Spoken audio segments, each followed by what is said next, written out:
We're good to go, I think. Welcome, everybody. It's lovely to have you all here, and welcome to everybody who's joining us online as well.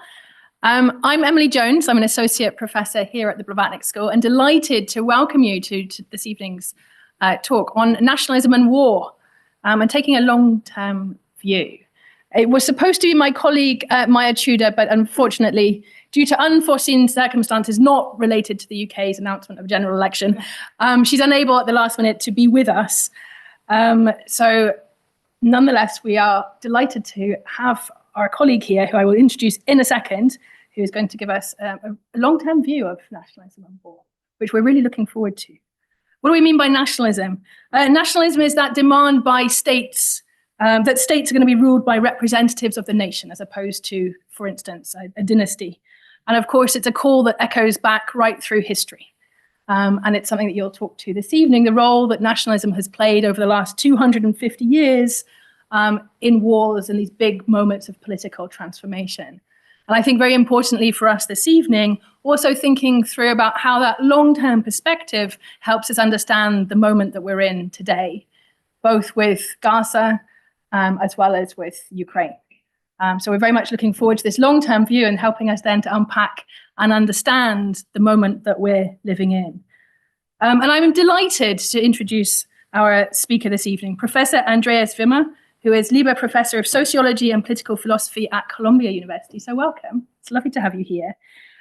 He's a sociologist and political scientist who was trained as a social anthropologist, which is lovely. So really bringing so many different disciplines into your work, and looks, as you've understood already, from a long-term historical and globally comparative perspective. So you've got the whole sweep of history, as well as cross-country and the globe, really seeking to understand how nations are built, how nation states are formed, and importantly, how ethno-racial boundaries and hierarchies both form or dissolve in the process. And when these inequalities lead us into states of armed conflict and war, which is something I know many of us are thinking about. And more recently, your work has sought to understand how ideas and institutions travel across the world and what long-term consequences they have. So you're going to speak for about 30 minutes, and then you've kindly agreed to open up for questions. So please, as you listen, have those questions ready for an engaged discussion afterwards. So thank you very, very much, and it's wonderful to have you with us here. Thank you. Thank you for the introduction, and thank you everybody for showing up. This is topic that is nationalism and war that is on everybody's mind these days. And it's in the news every day. And there's lots of opinions floating around and lots of punditry, as it were. So let me start by just very briefly mention how nationalism has been treated in the social sciences when it comes to the study of war. And it's largely a neglected question in political science and in political sociology. There's very few people who have taken nationalism serious as a cause for war in the contemporary world. Nationalism has been treated as an epiphenomenon, as something that is only relevant at the margins. It was seen by prominent scholars such as Mearsheimer as just a tool for state elites, for example, during the two world wars, to mobilize the population, to motivate them to fight in the wars against other states. When it comes to the study of civil wars, it was seen nationalist rhetorics about self-determination, claims to self-determination, and so on, discourses of injustice, of having been politically excluded, were seen as kind of a rhetoric that armed rebels, guerrillas, and so on are using to basically hide the underlying economic motives, the greed that they have to gain access to resources. So this has changed since Trump, Xi, Modi, Putin, and a range of other neo-nationalists have stormed onto the scene of history And there has been an increased interest in nationalism. All of a sudden, many people talk about the role of nationalism, mostly about populist right-wing nationalism. But of course, there is a whole range of other more left-leaning nationalisms around the world and in history as well. And since the war in Ukraine and the explosion of the conflict in Israel-Palestine has happened, there is an avalanche of punditry, of opinions, of a variety of students of international relations and politics who have jumped on the topic and try to make sense of it.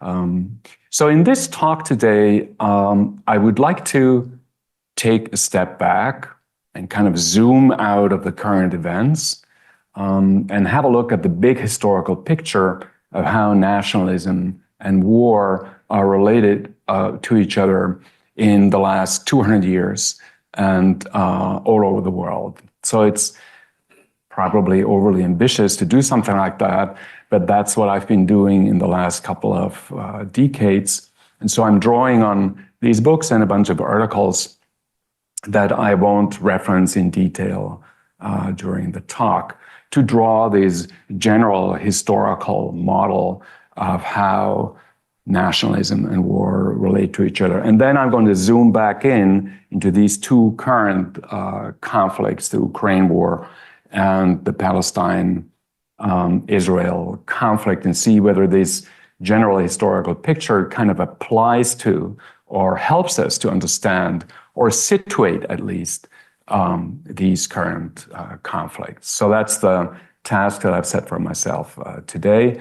I should say also here that I'm not an expert neither in Ukraine nor in Israel-Palestine, but I do think that I know enough to at least, try to make sense of these two currently hot conflicts from the point of view of a comparative analysis of many, many similar conflicts like these two. Okay, the main argument that I'm going to make is that's a descriptive statement that nationalism is a major driving force of war in the modern world. And the second point is that nationalism has transformed the political landscape of a world of empires. If you look at the world in 1816, it is basically covered by dynastic states and by empires, the Romanov Empire, the Habsburg Empire, the British Empire, of course, the Ottoman Empire, the Chinese Empire, did I mention the Romanov Empire, and later on the Japanese Empire and so on. And today we live in a world of nation states, each ruled in the name of a nationally defined people rather than dynasty or God or the call to civilize the world in one's own image, as many colonial empires pretended to do. And this massive transformation of the political world is often accompanied by wars between states as well as by civil wars. And we're going to show that in some detail why that is so, and that indeed it is the case. And why is nationalism so consequential and so war-prone? Why is this transformation so war-prone?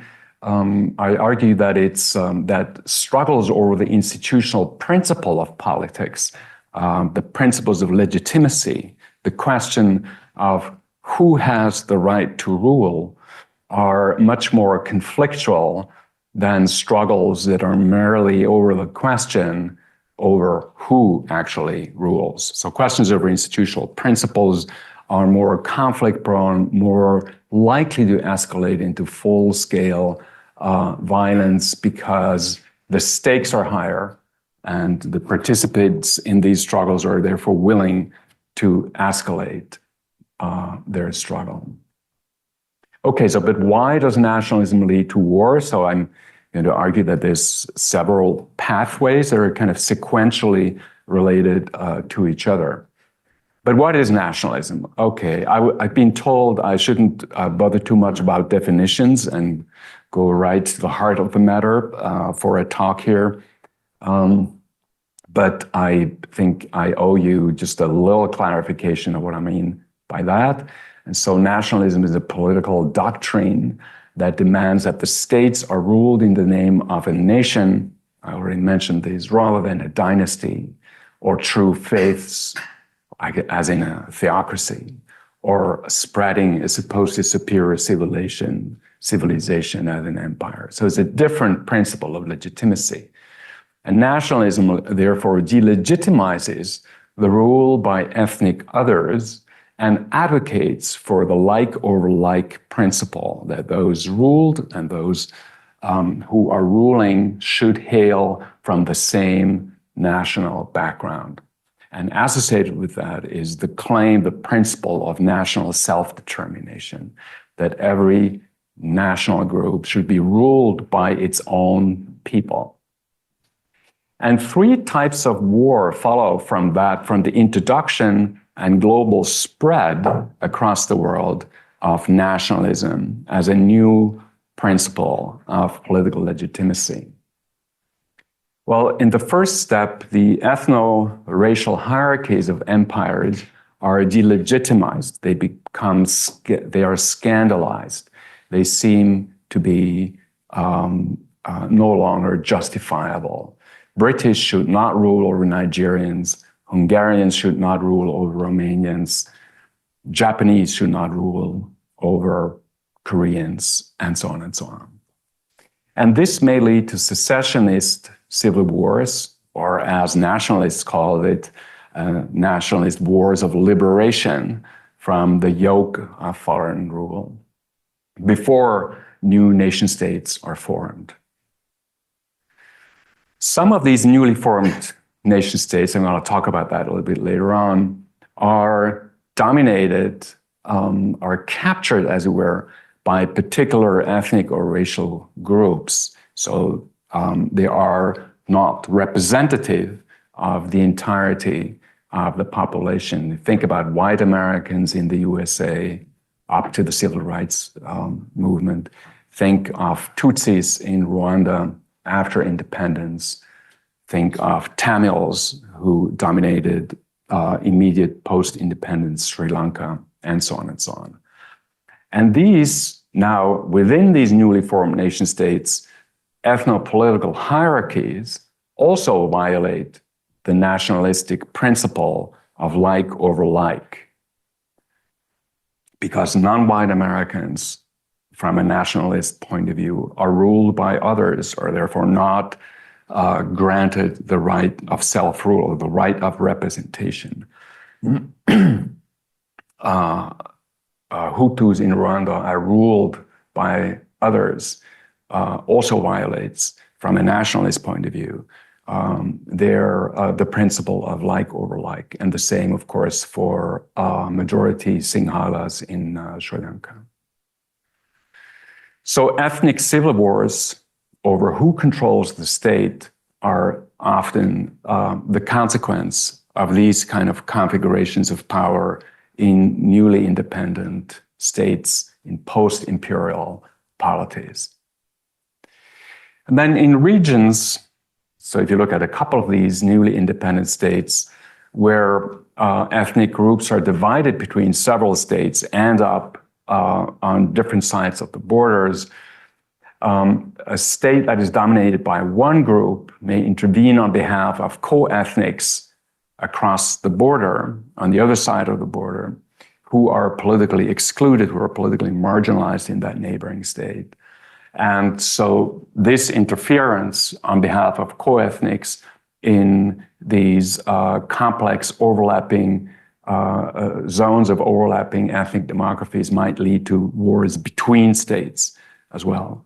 Now, often these states in these complex environments are trying to redraw international boundaries to make their state coextensive with the settlement patterns of the majority of the dominant ethnic group. So the Balkan Wars, of course, come to mind, where this was the dominant pattern, not only the Balkan Wars of the 1990s, but also the First and the Second Balkan Wars in the early 20th century. And so wars between states before and after the foundation of states are the consequence of these kind of dynamics, which was called the Macedonian syndrome by Wiener in the 1950s. So that's the general pattern. So three different phases, as it were, that lead to different kinds of wars that are related to the transition from empire to nation state. So let me show you some data to make this plausible. Now I just made some kind of grand statement, but is there some evidence that this could actually capture at least part of the historical process and part of the story of war and peace in the modern world?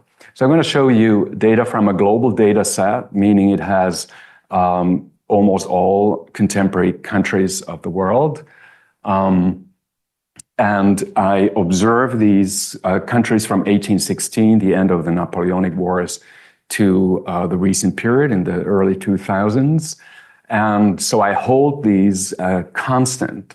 And then I observe whether there are wars before or after this particular territory actually transitions from empire to nation state, which of course happens at different points in time for different countries of the world. It happens in Belgium in 1831. It happens in Germany with unification in 1878. It happens in Mexico in 1821. It happens in Kosovo in, now I got the dates, I don't have all the dates in my head, 2000 and Kosovo independence. 8 or 9. 11, huh?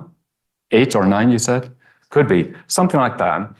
And then I look at all the wars that have at least 1,000 battle deaths. So these are quite serious kind of confrontations. 1,000 battle deaths is actually a lot. And this is the pattern. And you can see here, can you see this red thing, the red dot? Yeah. Yeah? Barely, huh? Maybe I'll just jump around here a little bit in front of this. So you can see here, these are the decades before the transition to the nation state. 1 decade, 2, 3, 4, 5, 6. These are decades after the transition point. So 2 decades, 6 decades, 8 decades. And you can see that the transition from empire to nation state, the process of the formation of nation states that are come out of the global spread of nationalist movements demanding self-rule is indeed a war-prone process. You can see that the average likelihood of war, which is here 1% during most of the time, then spikes up to 4% immediately before.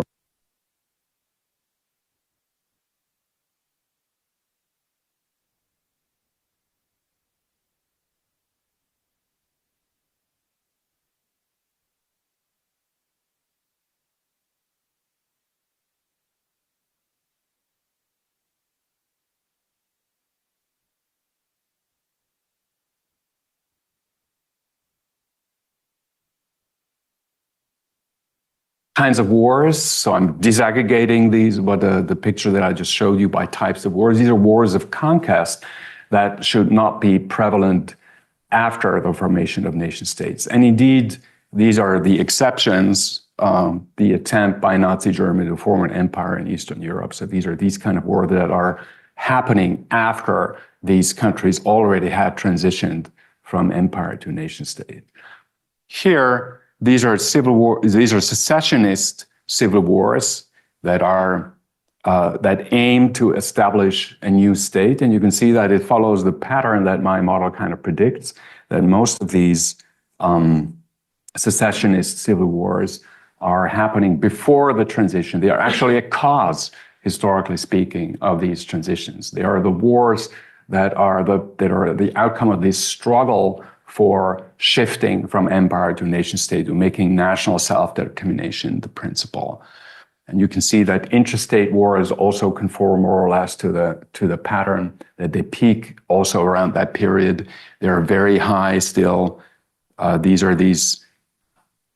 lot of these wars are these struggles over mixed territories, are these struggles that resemble the Balkan Wars. And then finally, you have these non-secessionist civil wars, many of them ethnic civil wars over who controls the state, over the boundaries of those who are part of the ruling coalition, that are much more prominent in independent states than they were before in the imperial, as it were, period. So let's go back to Ukraine and see whether that general pattern has anything to say to the current conflict, the war in Ukraine. So now we're on a completely different level. We're trying to understand the particular, not the general pattern. So, you can't expect that there's a perfect fit. Historical reality, of course, is always rich in contingencies and specificities, in things that deviate from general patterns. But I do think that the general pattern does make sense, at least partially, to understand what's happening or what happened. So the Soviet Empire fell apart without an Ukrainian war of national liberation, so not according to what the model would predict as likely. After the empire, you have, in line with the model, you have an ethnopolitical struggle over who controls the new independent state, who is part of the nation, who has the right to rule now that the like over like principle, self-rule, self-determination is the order of the day in independent Ukraine. There's two major contenders for representing the nation, for being the core of the newly established state. On the one hand, you have Western educated. Is this very small from the back? It is. Sorry about that. One should have, like in the opera, one would have these little things in front of each seat, the binoculars.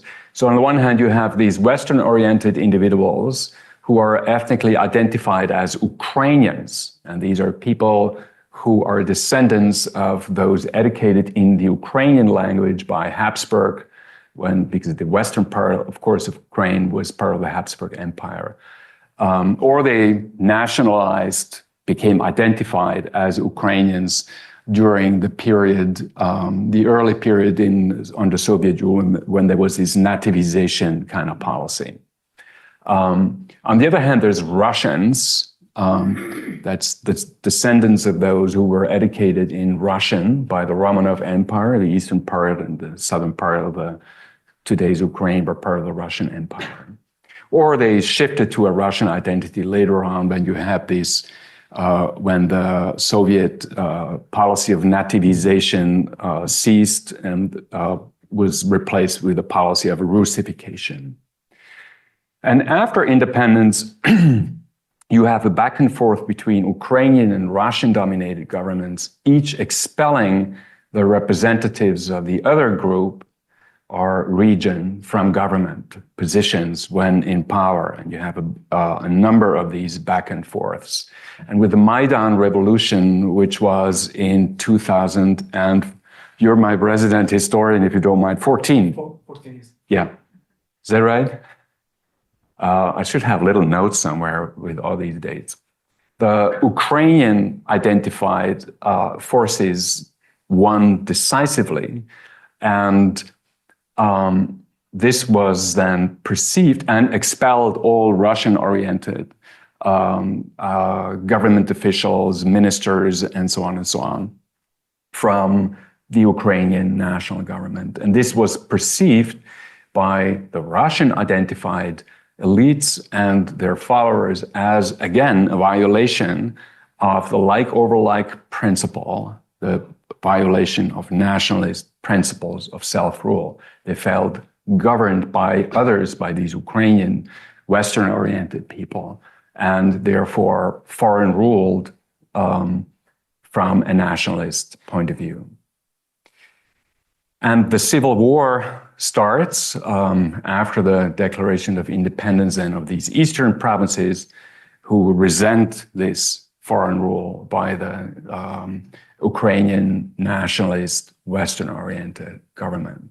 And Russia uses, here comes the interstate war, uses this perceived second-class citizenship status of Russian-oriented, Russian-speaking Ukrainians in these as a pretext to protect co-nationals from the status of second-class citizenship, and the war starts. So overall, I would say that the pattern, or the Ukrainian war, actually fits this overall general pattern quite well. So let's move on and go back, zoom out again from current events, and look at the what's happening after nation-state formation, so the second part of this tradition, with a little bit more detail. I gave you the big picture, but let's zoom in further and add a little bit of, but I'm running out of time, I'm seeing.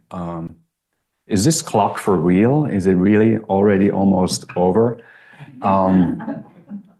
Yes? Please carry on. Don't worry about the time. Are you sure? Yes. Well, we don't have anybody who can prevent us from doing whatever we want. So, okay, so let's do it. But I have to speed up a little bit, if you don't mind. And so, again, nationalism delegitimizes rule by ethnic others, which violates the like over like principles.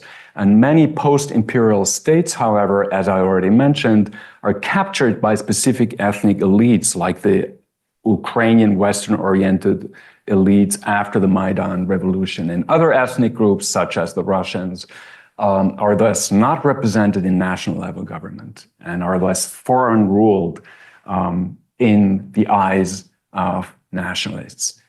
So I have a whole thing here under which conditions such ethnopolitical inequality results. I'm not going to talk about.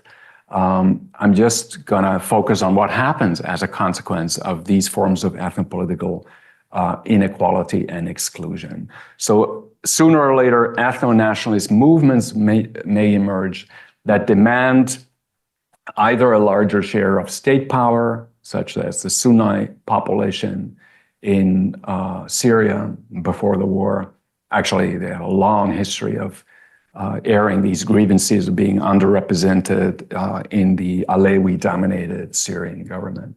Or they demand the creation of a new state ruled by their own groups, such as a Croatian movement during Yugoslav times, Tamils in Sri Lanka, and so on. They're separatist demands. Or they demand joining a neighboring state in which the group represents the dominant majority, such as Russians in eastern Ukraine.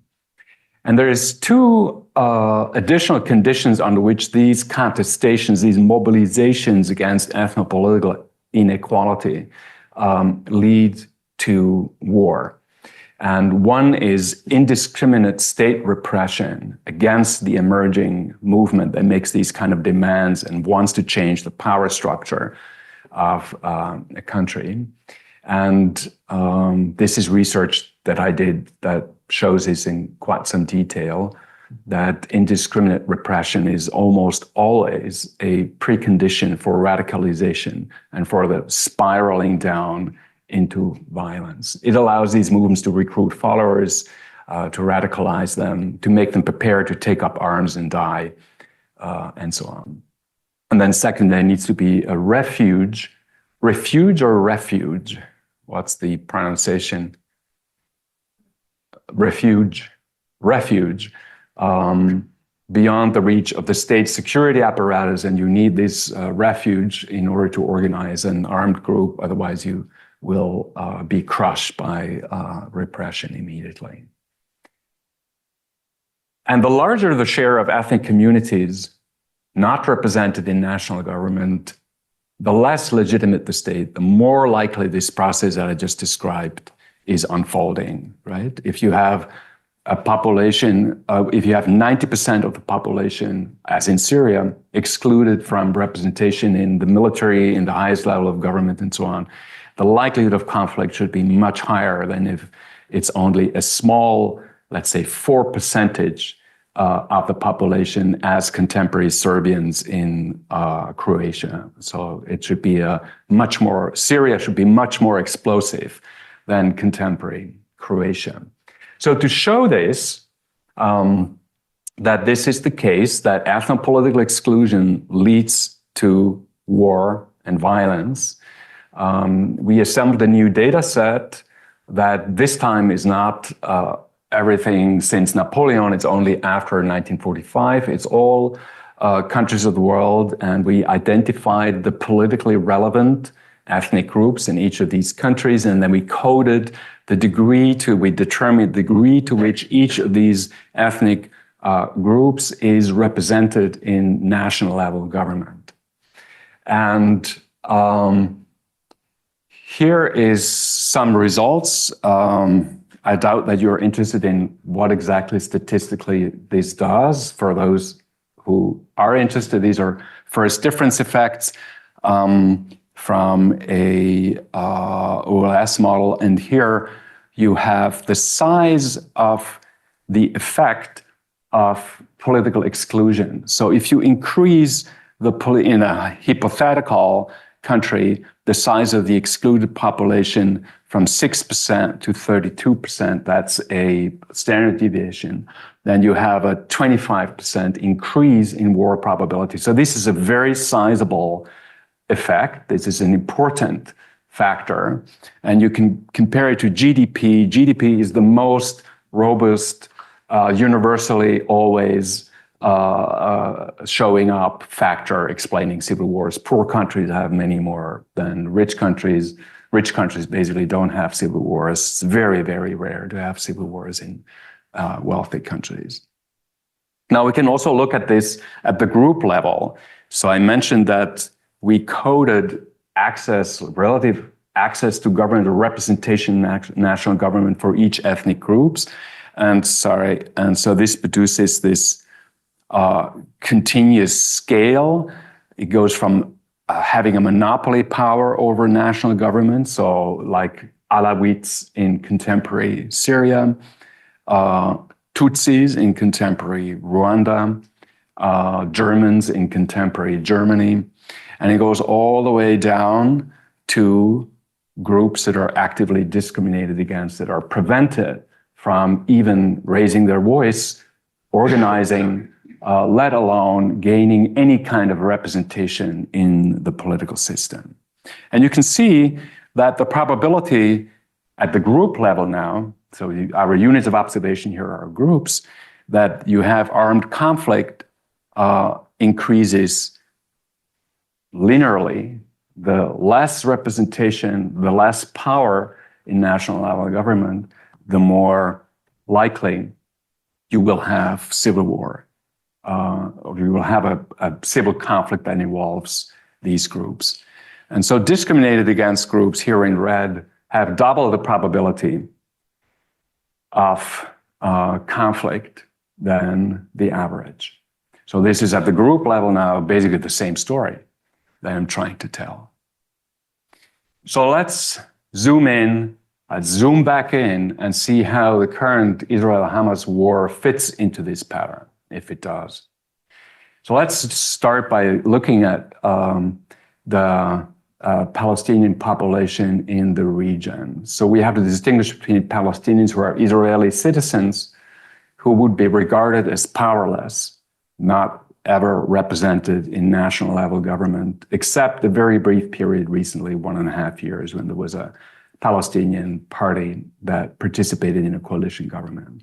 The Palestinians in the occupied territories should be regarded as discriminated against, so a much more severe form of non-representation. They are subject to the authority of the State of Israel, but don't have citizenship rights in that state.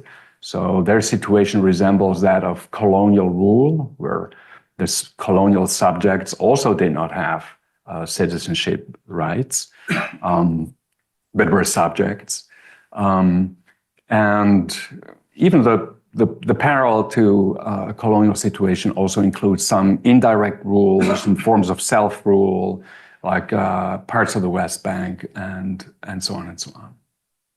So it's an extreme form of discrimination that is extraordinarily rare in the contemporary world. One has to go very far, maybe Mauritania, maybe Rohingyas, to actually find similar situations. I just have to say now something to qualify, so I don't get in trouble here with you and the people online.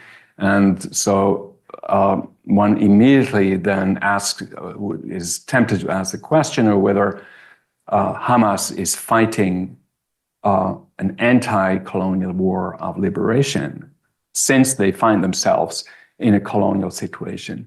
And here I would say clearly, no, this is a wrong analogy, a wrong parallel, because Hamas has kind of a genocidal intent.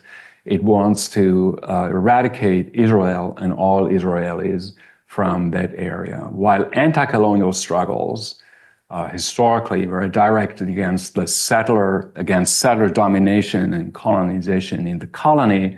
They were not directed against the metropolitan state. They were directed against French domination of Algeria, not against the existence of France as a state. Be that as it is, leaving these historical analogies on the side, the likelihood predicted by our models of civil war and also of terrorism, although that's the research of other people here, Polo and Gleditsch, in such situations is extraordinarily high. So all this is just to say that, and the additional conditions that I mentioned for escalation of situations of foreign rule from a nationalist point of view into violence are also given. You have indiscriminate repression by the Israeli state or the Palestinian population in the West Bank, especially. You have a refuge, right? Beyond the reach of the security apparatus of Israel, Palestinians in the diaspora, in Lebanon, and so on, which are hostile states which will not do the security bidding of Israel, and so on. So given these conditions, this overall situation, the fact that you have either terrorist attacks or civil war are indeed not very astonishing. From a comparative point of view, that's what you expect. That, of course, doesn't justify it, but it explains it. And of course, we have to distinguish between justification and explanation. After all, a medical researcher who explains the causes of a disease is not siding with the disease. These are kind of two different cognitive operations. Okay, so that's it. I leave this out. Thank you for your patience. So what I try to convey to you is a relatively simple story that nationalism has shaped the political world profoundly by transforming empires into a series of nation states, by leading to the segmentation of modernity along national lines. A fact that is overlooked by most classical and contemporary theories of modern society in both sociology and political science.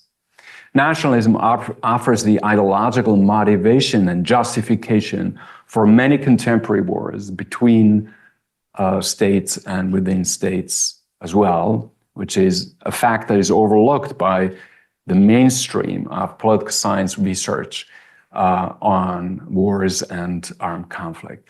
The prognosis is, of course, the prognosis that in the 90s was so prominent. Those of you who were already reading the newspaper at that time, this was the dominant credo of, especially in the UK actually, much less so in the US, of the 90s, that nationalism and the nation states will wither away And of course, this prognosis in a globalized world with global governance, the European Union is the model for the world and so on. And of course, this has proven to be wrong. Today, it's also much fewer people who maintain the hope, also prominent during the early 2000s and into the 2010s, that nationalist and ethnic wars can be contained or even prevented by a liberal international order and by the politics of prevention. There's this whole industry in policymaking schools like this of where prevention policies are taught and evaluated. And there's a very sober assessment of the potential of effective prevention these days in these circles. Seen over the very long run, I wanted to remind you of this first graph that I showed you, where the conflict probability around the foundation of new nation states shoots up to 4% or something like that. And then it goes down, and after 6 to 8 decades reaches a low average level again. So seen over the very long run, and that's the only kind of hopeful message that I can offer you today, the model that I presented you and the evidence suggests that the problem of ethnopolitical exclusion and inequality that drives many of these wars and conflicts between states and within states will eventually be minimized, will eventually be solved in one way or another. Many of these ways, how ethnopolitical exclusion disappears, are, however, not necessarily in line with how liberals would hope this would happen. So partition and the foundation of new, more homogeneous states is one route of how the dynamics of ethnopolitical exclusion come to an end, or at least become smaller scale. The recent establishment of Kosovo is an example of that, the Albanian breakaway former Serbian province. Ethnic cleansing or forced assimilation is another way how, historically speaking, ethnopolitical structures of inequality have disappeared. More recent examples, the most recent example of ethnic cleansing is Nagorno-Karabakh, where basically the Azeri troops overran the enclave and tens of thousands of remaining Armenians just left, packed up and left, actually without much outcry from the international community, somewhat surprisingly. This just happened a couple of months ago. And then the most benign way of how these political struggles and the dynamic of ethnopolitical exclusion come to an end is through power sharing with existing states, so a broadening of the ruling coalition, making countries look more like Switzerland rather than Syria.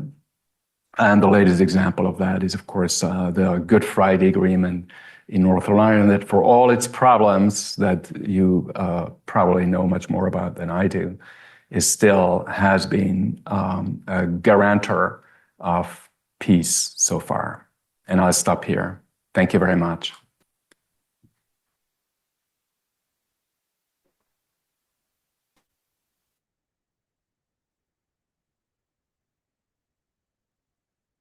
Any comments, please?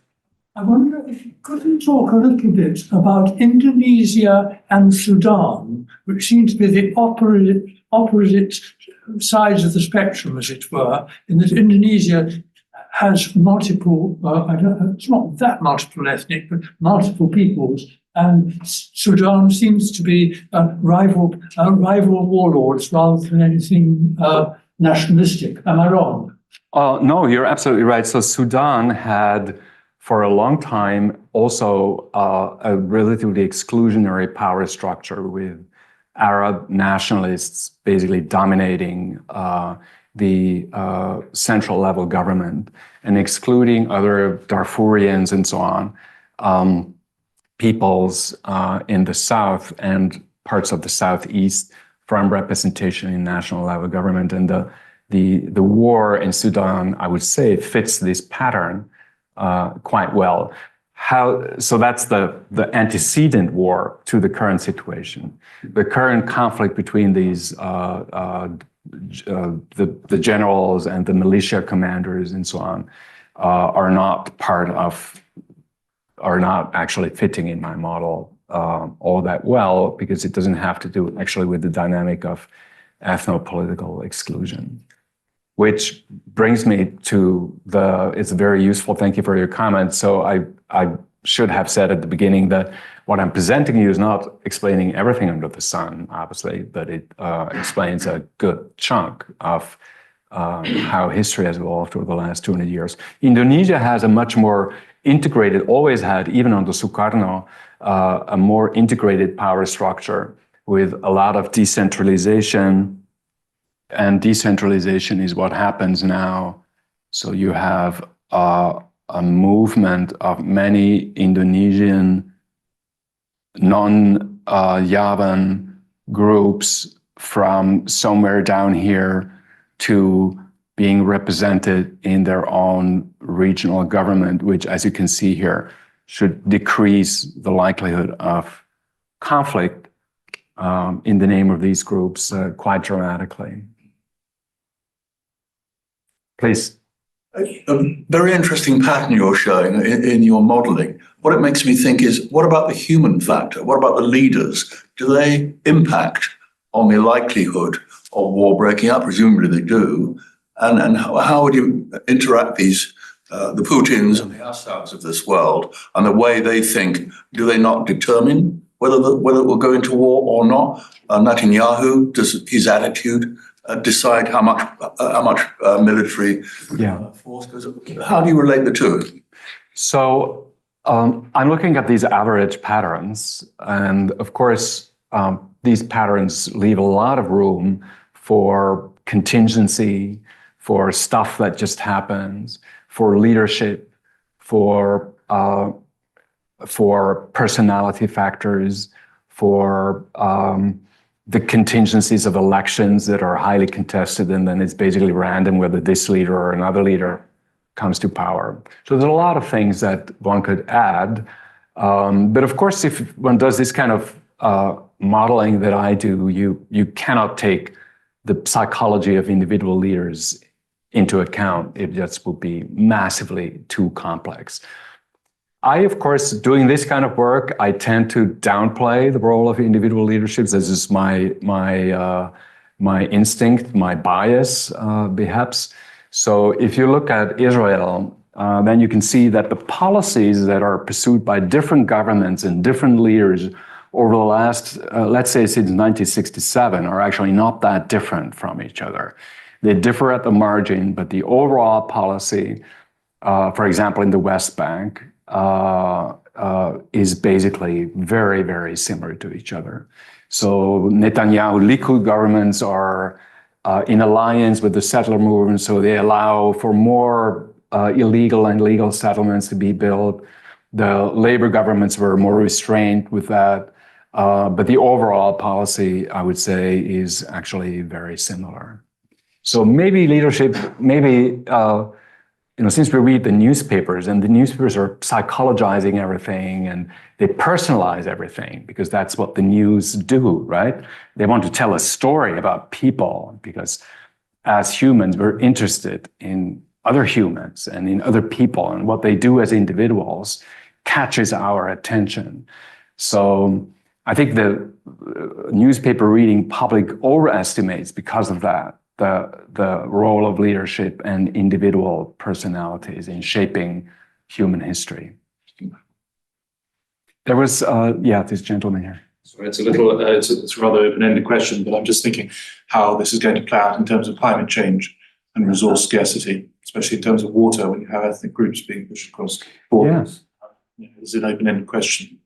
So there's a whole range of different kinds of conflicts that are also happening that are not struggles over national level government, which is what I focused upon.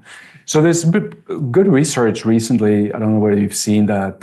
Nathan Nunn has done really well research papers on this that show that in the Sahel zone, and you have drought and And so the herders are encroaching on farmland more often than they did when the climate was still a little wetter. And this leads to all kinds of local level conflicts. Some of them then feed into these ethnopolitical dynamics that I've been talking about. Some of them remain local and don't aggregate into, national level political struggles at all. But it is definitely a factor that at the local level in many parts of the world, especially in the drier zones, where water holes are drying up and so on, feeds a lot of local level conflict. Maybe is there another factor to do with the role of the empires that are disintegrating and the role that they may play in setting the boundaries of the nation states that emerge? Because there are obviously quite a lot of different situations where, for example, a nation is formed by the victors of some wider war getting together in a conference and sorting it all out, although they may not have anything much to do with the country concerned. There are other cases where there's been a rebellion against the empire and a breakaway. There are situations where the new boundaries are the old provincial boundaries of the empire, which may or may not be appropriate. And so there may be quite a lot of differences worth analyzing in that area. Yeah, absolutely. So you can see here that it's not that this transition is leading 100% of the cases to war. The war probability increases massively, but there are plenty of peaceful transitions. And according to the argument, these transitions are more peaceful. The transition from empire to nation state are in two conditions. One is the empire has stopped fighting back and has accepted independence as the future. And that happens at different points in time, in different periods. There was insurrections in the British Empire, in Kenya, in Malaysia, and other parts. And then at some point in the 1950s, basically the consensus in the political elites in the UK was that the imperial game is over. And they started to prepare for independence. And a lot of the British colonies then transitioned peacefully into the new period. Portugal clung to its empire to the very, very, very end. It's the first empire and it's the last to let its dependencies go in bloody struggle after bloody struggle, Mozambique, Angola, and so on, with tens of thousands of deaths in these wars. So it varies, and thank you for reminding us that it's not a necessity. So these are, again, these transitions increase the probability, but not to 100%. So there's plenty of other factors that come into play that would allow for a peaceful transition. So I mentioned whether the empire is exhausted or not and accepts independence as one factor. And the second, of course, is whether or not these newly independent states are emerging with a broader ruling coalition that is more inclusionary, or whether a small minority actually captures the state and rules it, which then sets into motion the dynamic that I was talking about. Please. Thanks for the fascinating talk. My first question is regarding your definition of empire. Of course, I'm in the conventional and traditional sense.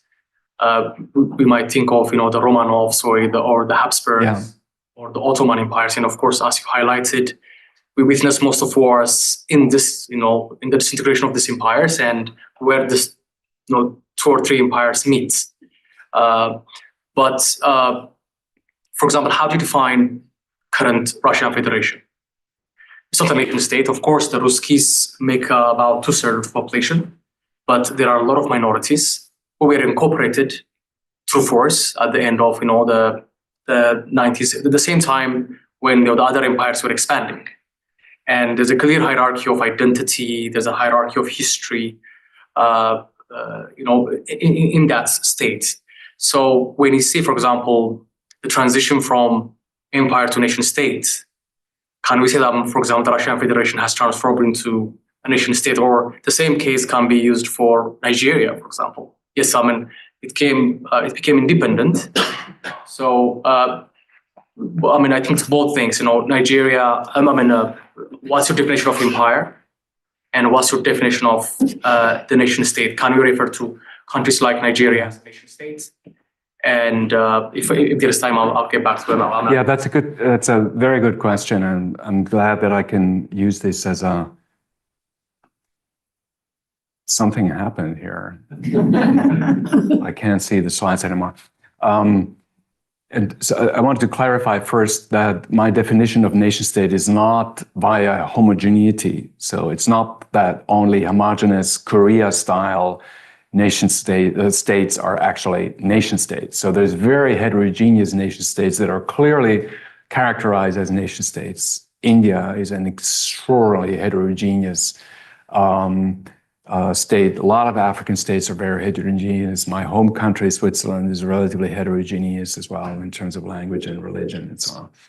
And so if it's not relative homogeneity, what is a nation state? So according to the analysis that I presented, it's a state that is governed in the name of a nation that doesn't have, and that is uniformly integrated. So it doesn't have a formal differentiation between ruling groups and subjects like empires did.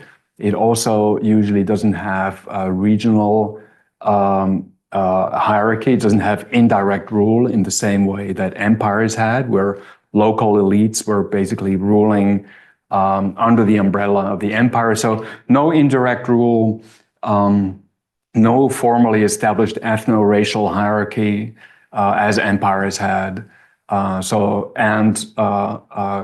Rule in the name of a nationally defined people rather than dynasty or God are the three elements. So Saudi Arabia is not a nation state because it's a dynasty, it's an absolute monarchy.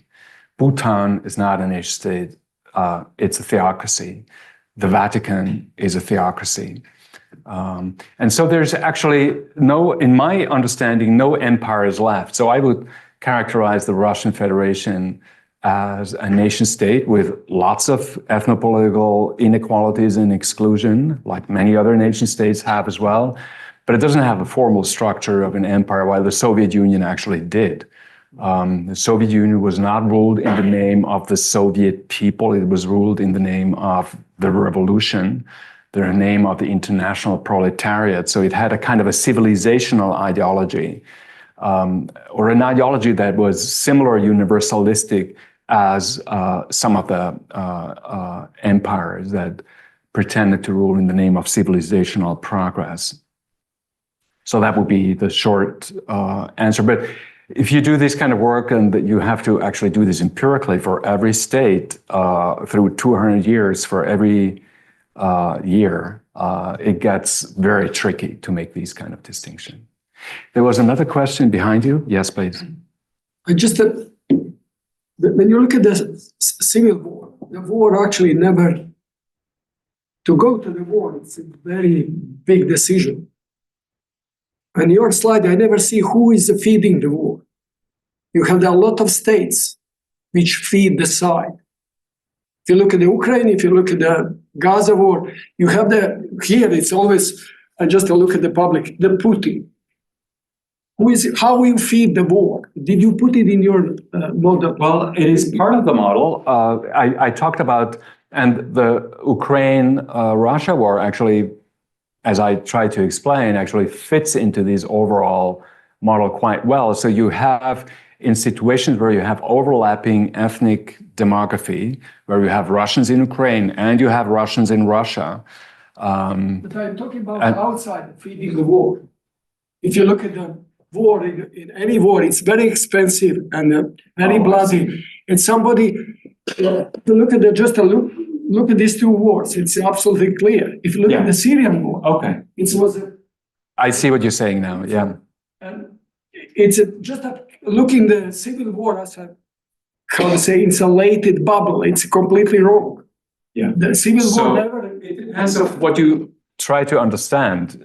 So if you want to understand the intensity of war, how many people are killed, if you want to understand how long it lasts, then these are very important factors, outside support and so on and so on. If you want to understand when a war breaks out, not so much how intense it gets, how many people are killed, or how long it lasts, then maybe these outside interventions, the support that the US gives to Israel, the support that Ukraine gets from the West and so on are not that important, I would say.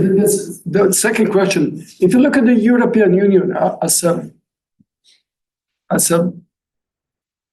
how they say, the union of the states, look at your graph. One of the crucial points which created the civil war is how much economically you do it. Mm-hmm. What's your prediction if the European Union economically start going down? Well, it would have to go down a lot.